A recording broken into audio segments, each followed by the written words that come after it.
Исәнмесез? Эфирда яңалыклар вакыты, студиядә Лина Хәсәншина. Хисап җыелышлары дәвам итә. Белоглазов урамы 139, Ленин урамы 72-нче йортта яшәүчеләрне ни борчый? Двор не чистится, все проходят возле подъезда, то есть сосуды могут упасть. Районда ислам дине нигезләрен өйрәтәләр. Өлкәннәрдән тыш балалар өчен дә махсус дәресләр ачылды. Bir ay içinde, 4 ders içinde biriler. Республиканың райдерлары Әлмәткә җыелды. Иң нәни спортчыга нибары 4 яшь. Меня зовут фамилия меня Иванова, 4 лет.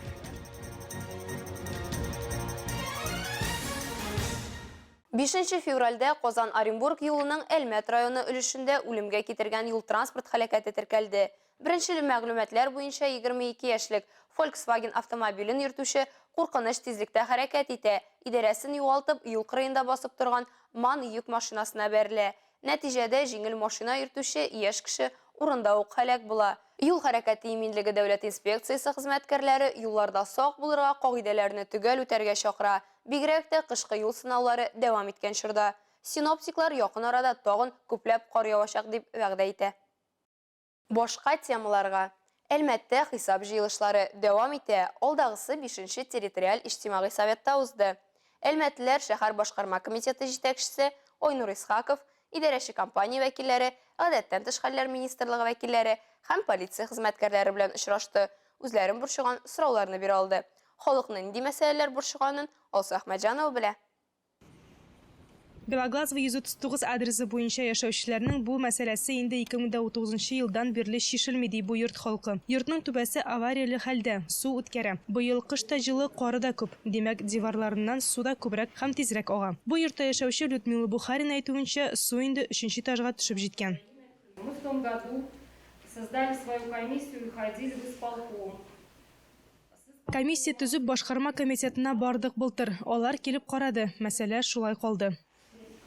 Приезжала комиссия, посмотрели нашу крышу, а вот и ныне там. Февраль айы җылы булу сәбәпле хәзер йорт түбәләреннән боз сөңгеләре калыкты. Бу мәсьәләне җыелышта Виктория Максимова күтәрде. Аның әйтүенчә, Ленина урамы 72-нче йортта бала-чагалар һәм өлкән яшьтәгеләр күп яши. Шуңа да бу күренеш куандырмый. Ахыры фаҗигале булмасын иде, ди ул. Я живу на 4-м, на 3-м.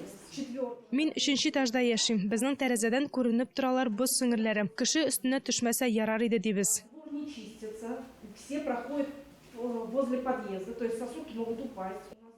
Җыелышта төрле яшьтәге әлмәтлеләр килгән иде. Һәрберсенең үз борчу мәшәкате. Валентина Синеглазова өлкән яшьтәге апа. Картайган көнемдә чиста, яңартылган йортта яшисем килә ди ул. У нас в подъезде вторая дверь деревянная. Безнең подъездда икенче ишек агачтан ясалган. Ул инде бу йорт төзелгәндә куелган булган. Алмаштырыгыз инде ул ишекне. Хотя бы эту дверь. Җыелышта яңгыраган сораулар җитәкчеләргә ишетелде. Бу хәлләр контрольдә тотылачак. Аларның шишелүен агымдагы елда көтәргә вәгъдә бирде Айнур Исхаков. Алсу Әхмәтҗанова, Рафаэль Сафин, яңалыклар вакыты, Луч Әлмәт телекомпаниясе. Ознакайда эшлекле визит белән яшьләр эшләре буенча министр урынбасары Денис Лулаков булып китте. Ул шәһәрнең яңа төзелгән Тау яшьләр үзәгендә булып, биредәге эшчәнлек белән танышты. Яшүсмерләр клубын үстерү проекты буенча фикер алышуда катнашты. Теманы Эльмира Шәрифуллина дәвам итә. Очрашуга шәһәр һәм районның оешма предприятиеләреннән яшьләр лидерлары, Ознакай политехник техникумы һәм мәктәп активистлары, алдынгылар хәрәкәте активистлары килгән. Көн тәртибендә төп тема якын киләчәктә шәһәрдә ачылачак яшүсмерләр клубы буенча фикер алышу. Проектның идея авторлары районның яшьләр эшләре идарәсе һәм ул министрлык тарафыннан хупланып, яшүсмерләр клубларына ремонт үткәрү республика программасына кертелә. Булачак яшьләр мәйданчыгының инде бинасы да бар. Ул Кара елга буена урнашкан. Бу хакта район башкарма комитеты җитәкчесе Айдар Шәмсетдинов сөйләде. Подростковый клуб кайдасын дип сораучылар булса, без әйтәбез, менә политехнический техникум, Ознакайский политехнический техникум кырыенда менә здание бар, элекке мастерскойлар, гаражлар. Аны менә сор төшкә биялган, ул аны күрәсен безнең елга буенда. Ул бака бүгенге көндә ябык килеш тора. Менә шуны ремонтларга безгә акча бирәләр. 2 ел, менә быел һәм 2нче елга. Менә шуны без бергәләшеп ремонтлап тириякларын матурайтып, шунда подростковый клуб ачырга тиеш. Чарада шулай ук кар десанты командасы да бар иде. Әлеге төркемдә Казан энергетик университетында белем алучы кыз һәм егетләр. Волонтерлык миссиясын башкаручы төркем Азнакайга инде 3нче елын килә. Наш отряд Сириус. Наш девиз навстречу беде всегда и везде. Чарада катнашучы яшьләр 6 төркемгә бүленеп проектка үз тәкъдимнәрен керттеләр. Проект кызыклы, тәкъдимнәр дә күп. Әлеге минутларда катнашучылар арасында көчле фикер алышу бара. Кемдер квадрокоптер белән шөгыльләнергә тели, икенчеләре химик лаборатория ачуны хуплый. Например, лаборатория, потом конференц-зал. Такое помещение, где можно было бы поработать. Например, на компьютерах работаешь, и можно было там же распечатать. Яшьләр эшләре буенча министр урынбасары Денис Лулаков активистлар тарафыннан яңгыраган креатив идеяләрне хуплап, бу эштә теләктәшлек белдергән район җитәкчелегенә рәхмәтен белдерде. Собрали такую правильную, значит, аудиторию и очень много креативных идей. Бүген яшьләр эшләре бүлеге вәкилләре дөрес аудитория җыйган. Бу урын матур гына түгел, бәлки күп иҗади идеяләргә бай булса, алар дәүләт куйган таләпләрне һәм бурычларны дөрес итеп үтәр һәм яшьләр өчен кызыклы булыр иде. Безгә бүген шуларны оештырырга һәм бу урынны шундый шәп итәргә кирәк. Киләчәктә Азнакай муниципаль районында яңа йолдызчыклар, яңа үсеш нокталары барлыкка килер дип уйлыйм. И для территории, и для всего муниципального образования. Илмира Шәрифуллина, Рөстәм Әкбәров, яңалыклар вакыты, Луч, Әлмәт телекомпаниясы. Узган елларда Әлмәт районы мөхтәсибәтендә Ислам беренче адымнар исемле курслар башланып китте. 3нче тапкыр үткәрелә торган төркемгә 100дән артык ислам нигезләрен өйрәнергә теләүче Әлмәтле килде. Сүз Инҗи Хасаншинга. Ассаламу алейкум, рахматуллахи ва баракатуху. Hürmetli aziz din kardeşlerim, milletteşlerim, vatandaşlarım, hürmetli abu-apalarımız, abi, babaylarımız, maşallah kadirli yaşlarımız. Әлмәт районы мөхтәсибәте әлеге курсларны узган елны Ансар Хәрия фонды һәм Ахават мөселман хатын-кызлары оешмасы белән берлектә ачып җибәрде. Укырга теләүчеләр күбәю сәбәпле быел 3нче төркем оештырылды. Быел шулай ук өлкәннәрдән тыш балалар, малайлар һәм кызлар өчен дә аерым укулар булдырылды. İslam birinci adımlar bir günlük mektep kursları indi bizning 3nче topqir elhamdülillah Әлмәт җирлегендә оештырыла. Әлеге курслар инде алар башланып киткән диния нәзарәте тарафыннан Казан җирлегендә күпчелек. Без инде менә шушы курслар белән шулай кызыксынып, үзебезнең Әлмәт төбәгендә дә кичкенә генә интенсив буларак, ягъни бер ай дәврендә үткәрелә торган рәвештә уздырырга булдык. Курсларда мусульманнар үзләренең борчыган күп сорауларга җавап таба алачаклар. Кыска давыр эчендә исламның, диннең кешелеккә нинди файда биргәнен һәм дә нәрсәгә кирәклеге турында, һәм дә гыйбадәт мәсьәләсе, Аллаһка ничек якынайып була икәнлеге турында, нәрсә Аллаһ ярата, нәрсә Аллаһ яратмый икән, менә шушы бер ай эчендә, 4 дәрес эчендә бирелә һәм дә әлбәттә бу башлангычлар өчен уңайлы. Әлмәтлеләр әлеге укуга гыйлемнәрен артырып, туганнары һәм якыннары белән дөрес мөгамәлә алып бару өчен дә килгәннәрен ассызыкладылар. Пәйгамбәрбез саллаллаһу алейхи ва саллям әйткәнчә, менә белем алу инде безгә гаиләгә, менә ярат кеше үрнәк булырга тиеш гаилә өчен. Шулай балалар безгә карап, кызлар тоже шулай укый, үзләре теләп, шулай җомгаларга йөрү фарыз бит инде, менә әлхәмдүлиллаһ җомгаларга йөрибез. Гаиләдә шул үрнәк булып күрсәтәбез инде. Живой пример дип әйтик. Һәр якшәмбе көннәренә бер ай дәвамында баручы курсларда укучылар ислам нигезләрен өйрәнеп чыгарылыш кичәсендә сертификатларга ия булачаклар. Әлмәт мөхтәсибәтендә үткәрелә торган курсларда укырга теләүчеләр киләсе якшәмбе 11 февраль иртәнге 9 сәгатьтә әлеге төркемгә кушылып китә алалар. Инҗи Хасаншина, Рафаэль Сафин, яңалыклар вакыты, Луч, Әлмәт телекомпаниясе. Бөгелмә мөхтәсибәте мәчетләрендә бөтен дөнья хиҗаб көненә багышланган чаралар узды. Оештыручылар яулык бәйләү буенча мастер-класслар, викториналар, конкурслар үткәрде. Ирхам мәчетенә теләгән һәркем чакырылган иде. Яулык бәйләү серләрен Айгөл Шәрәфиева белеп кайтты.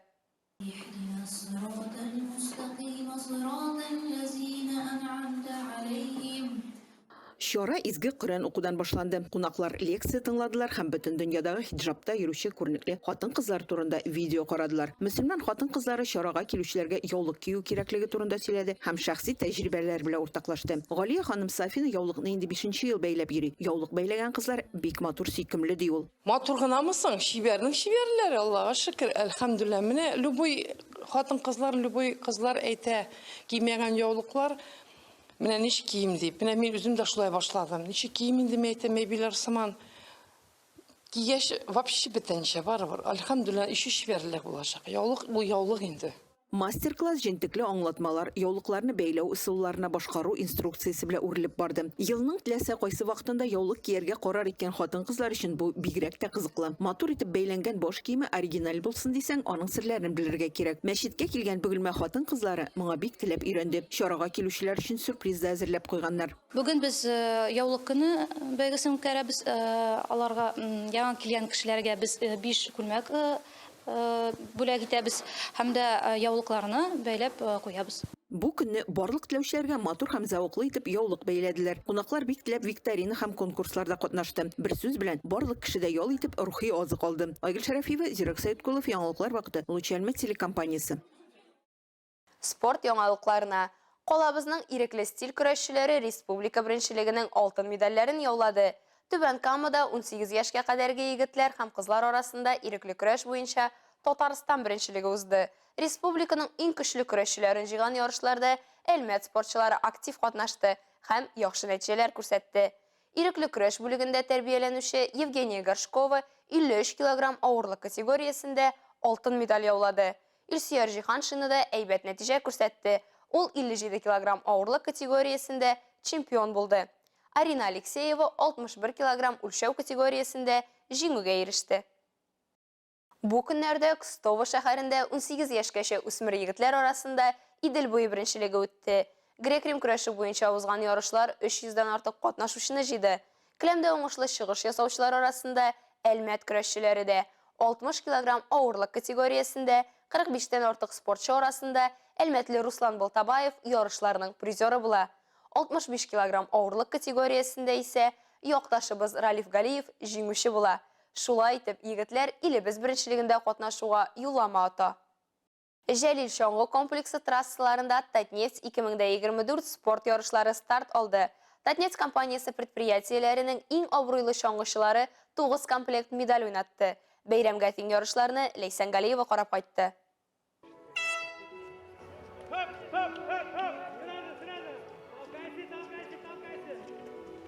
Әлеге чаңгы узышлары бу елның беренче гомуми корпоратив ярышлары. Ял көннәрен актив үткәрү һәм сәламәтлекне ныгыту мөмкинлеген 90-нан артык катнашучы кулыннан ычкындырмыйча бирегә җыелган. Һәр елны үткәрәбез. Аны инде менә бер шәһәрдә генә түгел, бер көнгә түгел, менә кыштан, январьдан алып октябрьгә хәтле үткәрәбез. Һәрбер менә көньяк көнчыгышта һәрбер шәһәрдә, районда. И аннан инде аның ни өчен менә бу һәрбер менә көньяк көнчыгыштагы шәһәрләрдә, районнарда үткәрү ул ничектер менә спортны алга җибәрү буенча үзенең файдасын без анда күрәбез. Жәлил бистәсенең старт спорт комплексының чаңгы трассаларында ирекле шуу белән 3 дистанциядә ярыштылар. 49 яшькә кадәрге ир-атлар һәм хатын-кызлар 5 һәм 3 километр йөгерсә, өлкәнрәк катнашучылар 2 километрны. Алар инде здоровый образ жизни белән шөгыльләнәләр, чабалар, эштән соң аларга тренировкага чыгарга Татнефтьтан булышалар. Спортзаллар бар, трассалар. Бер артлы катнашучылар финиш сызыгын сызды. Аларның алсы изләрендә ару сизелсә дә бары елмаю гына уйларында. Шынапты, көннең матурлыгы, табигатьнең матурлыгы. Бүген көндә безгә сынау бирде. Бу карлы көнне шынапты җиңә көчлегенә. Көчләргә җиңә. Шуңа бөтенебезгә сәламәтлек, тынычлык, гаилә бәхете бөтенебезгә. Быелгы ярышларның призеры Жәлил нефть һәм газ чыгару операторы Фирая Тимирбаева. Шаңгы спорты белән ул бала чактан ук мавыга һәм менә инде 15 ел дәвамында корпоратив ярышларда катнашып бүләкле урыннарга лаеклы була. Быел ул 50-59 яшь категориясендә алтын медаль яулады. Қор, жылы, именно менә шул ярышка әзерләнгән көн кебек. Татнефть һәрбер ярышны көчле итеп, әйбәт итеп үткәрә. Бүгенге ярышта бик көчле уровеньда эшләнгән. Кунаклар кыр ашы, тәмле бутка һәм кайнар чәй белән җылына алды. Ярышлар исә шын бәйрәмчә узды.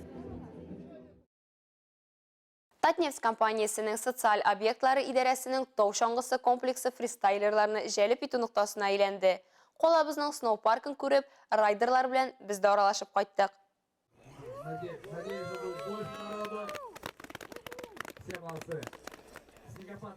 Меня зовут фамилия меня Иванова, 4 лет.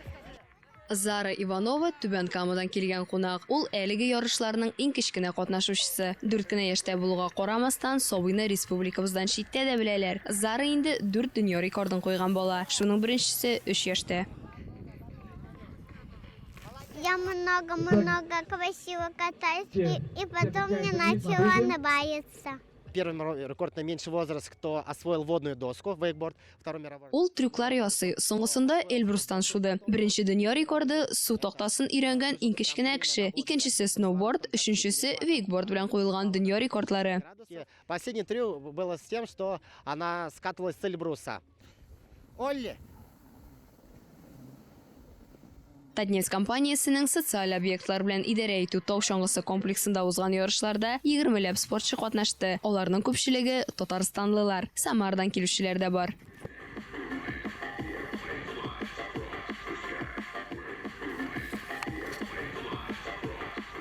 Джип-контест, джем-сессия. На протяжении определенного времени райдеры катают. Сначала будет квалификация по трубам.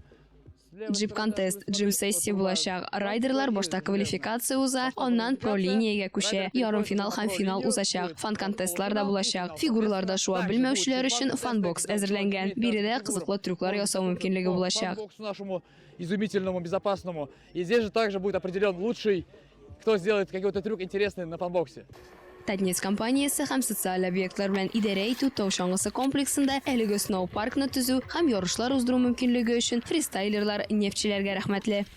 Күзләр янса һәм теләк зур булса, һава торышы бернинди дә киртә була алмый ди катнашучылар. Чыннан да, Татнефть компаниясе шаңгычылар һәм сноуборд яратучылар өчен мондый шәп мөмкинлекләр булдырган икән, ни өчен алардан рәхәтләнмәскә ди.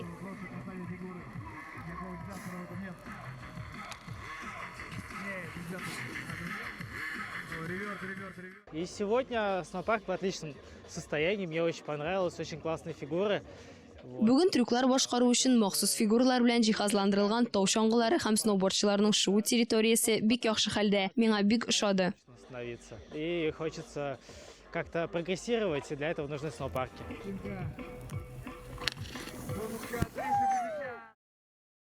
Хөрмәтле тамашачыларыбыз, яңалыклар чыгарылышының туры трансляциясын сез ВКонтакте социаль челтәренә кереп, Луч Әлмәт төркемендә сәгать кичке 7дә карый аласыз. Безнең иң кызыклы сюжетларыбыз да рәсми аккаунтларыбызда урнаштырыла. Сәламәт булыгыз һәм безнең белән калыгыз. Әлегә шулар, мин Лина Хәсән, һәм монтаж операторы Динара Гайнетдинова сезнең белән сау булашабыз. Исән-имин булыгыз.